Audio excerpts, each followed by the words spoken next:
everyone, the all-new Bijou range from AudioControl is finally here. That's what the new packaging looks like, and this is the product itself.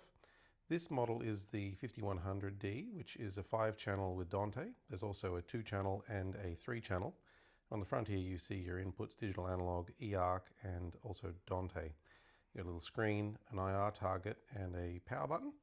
And if I just flip that over quickly, you'll see they've got this kind of novel idea where they've got a foam block on the back that lets you put the thing down without having to worry about all the connectors, which is cool. But over here, you've got your Dante port, Ethernet, and your eARC, as well as your digital inputs, optical and analog. Optical and coax, of course, analog inputs, and then these outputs 6 and 7 are switchable, so you can assign them to whatever you'd like. A sub output, and you've got your speaker connectors. These on this model are 65 watts at 8 ohms or 130 at 4 ohms. On the 2 and 3 channel versions, the outputs are 100 watts each at 8 ohms and 200 watts at 4 ohms. So the other thing that's probably worth a quick look in, as all the accessories, which I've just left in the case here, but you've got rack ears, you have a remote control that comes with it, although you probably won't need it given the primary use case will be eARC. You've got an Australian power lead, battery for the remote, and you've also got a set of feet if you need them, depending on your install case, and the Phoenix connectors. So what I'm going to do next is just throw this onto our network and bring the menu up on screen because it's pretty advanced and I think it's something that you'll want to have a look at. So as soon as you plug the unit in onto the network, you will see on the front little screen the IP address, and if you enter that into a browser, this is what you're presented with. So this shows you all of the different options that you can control on the Bijou 5100. The main screen has simple things that you use every day like power, volume, input selection. Here are your options in the drop down. This is showing you what your inbound format is, whereas at the moment there's nothing plugged into it. You can choose your audio mode, output, and you've got muting on the sub and the speakers here. In the system tab, it gets a bit more advanced. You've got a on speaker volume on limit, so that will reset to, for in this case, 70 every time you turn the unit on. And you can also do a max volume limit. So say it's in a kid's room and you don't want to be able to turn it up too loud, you can set that here. You've got gain options here, what happens in a power recovery instance here, system info, and also firmware update options. Then you go to input setup. Here you've got priority switching, so you can choose what the priority signal is, something that will override something else which is running.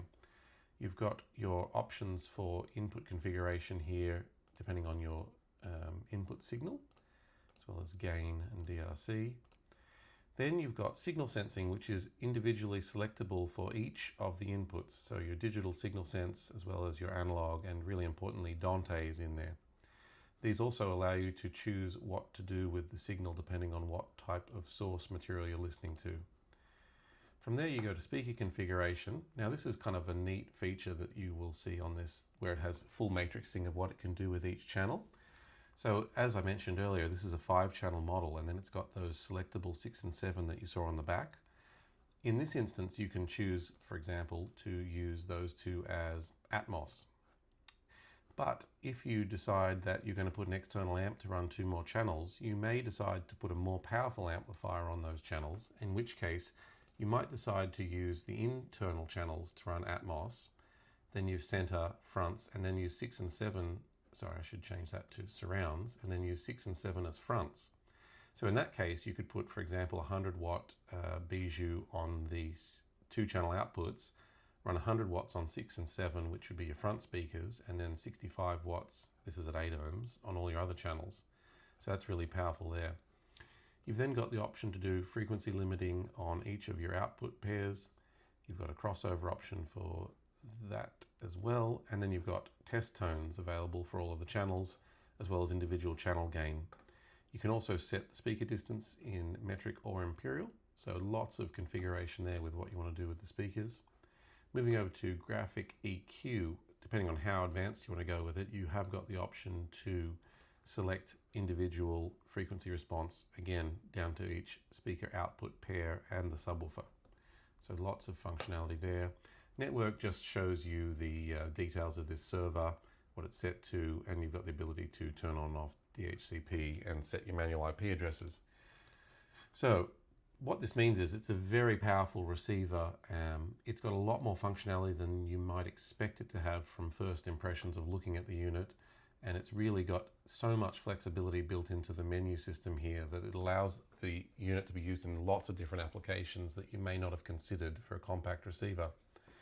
So for help with specifying one of these into your next project, do get in touch with us. We have these on the way. The 5100s have just landed, and there's the 2100s and 3100s due in the next couple of days.